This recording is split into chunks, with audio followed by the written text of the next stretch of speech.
Jæja, velkomin í þessu umfjöllin. Hér ætlum við að skóla eina alveg magnaða samlíkingu sem byggt á efni úr tímaritinu Akant GOT.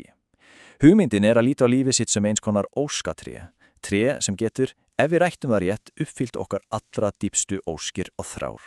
Spennandi, ekki satt? Heyru, byrjum bara á þessu. Þetta spurning sem fær mann alveg til að hugsa. Hvað ef lífið ekki bara eitthvað sem kemur fyrir mann, heldur verkefni sem hægt að móta og rækta. Kjarninn í þessu að innra með okkur öllum fólginn þessu ótrúlegi möguleiki á vexti.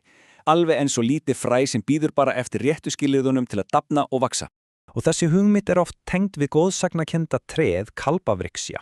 En það sem svo mikilvægt að átta sig á hér að þetta snýst ekkert einhverja yfirnáttúrulega töfra. Alls ekki. Þetta samlíking fyrir mannveru sem hefur í gegnum markvissa iðgun, aga og það að rækta með sér góða dygðir, náð sínum hesta og besta þroska. Svo lykilatriðið alltaf innri þróun, ekki einhverja ytri óskir. Allt í lagi. Fyrsta skrefið í þessu ferli að undirbúa jarðveginn. Og hvað jarðvegurinn? Jú, það hugurinn okkar.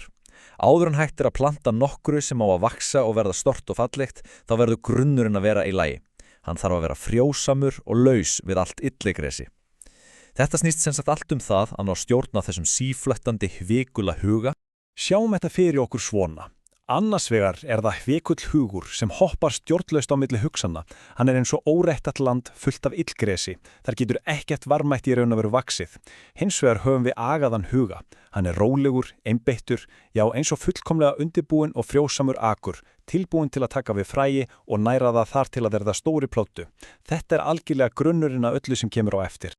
Jæja, þegar jarðvegurinn tilbúinn þá komin tími til að sá freinu. Þetta næsti áfangi. Að sá freinu táknar þá meðvituð ákverðun að hefja ferðalag sjálfsbætingar. Þetta augnablikið þegar maður ákverður að byrja. Þetta fyrsta stóra skref má eiginlega brjóta niður í þrennt. Í fyrsta lagi þá þarf maður að viðurkenna það fyrir sjálfum sér að það sé þörf á breytingu. Í öðru lagi að setja sér skýran ásetning eða markmið, hvert stefnt. Og í þriðja lagi, og þetta kannski mikilvægasti hlutin, að skuldbinda sig. Að skuldbinda sig til að fylgja þessu eftir með regulæra íkun því án skuldbindingar gerist náttúrulega ekki neitt. Og hérna komum við að punkti sem alveg sérstaklega áhugaverður. Þetta nefnilega ekki bara einhver hugræn æfing. Heimildin sem við stuðjumst við leggur mikla áherslu á að þetta ferli sé miklu dýpra. Þetta andleg vakning. Hér við að tala að tengja við okkar innsta kjarna, við sálina sjálfa. Þegar frænunu hefur verið sáð, þá byrjar hinn raunverulega að vinna. Það ekki nóg að setja fræið í jörðina. Lítill viðkvæmur spróti þarf stöðuga umönnun og aga til að vaksa og verða sterku og stöndugu tré. Þessi hluti ferðarinnar snýst því þrautseigju, þolinmæði og reglubundna ræktun. Sem dæmi svona aga fasta, nefnd. Hér hægt að líta á föstuna sem ákveðna hreinsun og styrkingu og þá ekki bara líkamlega, heldur líka andlega.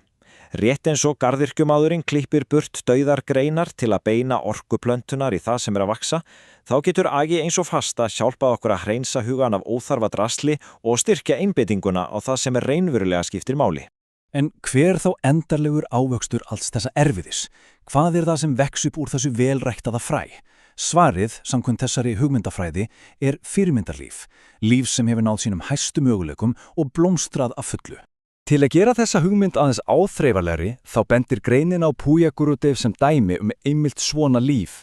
Með því að vísa í raunverulega fyrirmynd verður þetta óhlutstaða markmið fyrirmyndarlíf, allt í þínu einhverju sem hægt að skilja og jafnvel stefna að. Og þetta sýnir svo hvert lokatakmarkið Því að ávinningurinn ekki bara fyrir einstaklingin sjálfan. Þroskað líf, alveg eins og fullvaxið og heilbrigt tré, hefur jákvæð áhrif á allt umhverfi sitt. Það veitir öðrum skjól og það gefur af sér næringu, hvort sem það í formi visku, góðvildar eða stuðnings. Sem leiðir okkur að lokaspurningunni sem í raun beint til okkar allara. Ef við hugsum lífið sem tré sem við erum að rækta, hvaða ávexti mun það þá bera? Hvers konar skjól mun það veita? Hvert verður okkar framlag til heimsins? Þetta svo sannarlega eitthvað til að hugleiða. Þessi umfjöllun byggði á efni eftir Pandit Sriram Sharma Acharya úr tímaritinu Akant GOT. Takk fyrir að fylgjast með.